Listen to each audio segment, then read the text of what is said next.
প্রায়শই শোনা যায়, কথাটা শুনতে খুব খারাপ লাগে, সাধ্য কাজ নাকি ঘরে করতে নেই।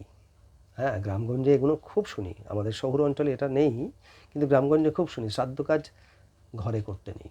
কেন রে বাবা, সাধ্য কাজ কেন ঘরে করা যাবে না? আবার কেউ কেউ বলেন মৃত ব্যক্তির ফটো ঘরে রাখা যায় না। অদ্ভুত কথা। আমার মা, আমার বাবা, যিনি আমাকে তার রক্ত মাংস দিয়ে তৈরি করেছেন, আমার কাছে ভগবান, আমার কাছে ঈশ্বর, তিনি ঈশ্বর সমতুল্য, তিনি, তার ফটো ঘরে রাখবো না? কেন রাখা যাবে না তার ফটো ঘরে? আবার কেন ঘরে সাধ্য কাজ করা যাবে না? পবিত্র বেদগ্রন্থ উচ্চারণ হবে শ্রাদ্ধ, সাধ্য কাজকে বলা হয় মহাপার্বণ। তাহলে ঘরে সাধ্য কাজ করা যায় না কেন? উপরন্তু এমন এমন কথা শোনা যায় যে বাইরে হয়তো যেখানে একটা কোনো রকম কোনো বন্দোবস্ত করে, তার ক্ষমতাই নেই, হয়তো সে বাইরে একটা ত্রিপল টানিয়ে বা একটা প্লাস্টিক টানিয়ে সাধ্য কাজ করতে গেল, ঝড় বৃষ্টি এসে ঝড় এসে সেটা সব পণ্ড করে দিল। সাধ্য কাজ কি অশ্রদ্ধার কাজ? সম্পূর্ণ শ্রদ্ধা তাদের একটা হয়।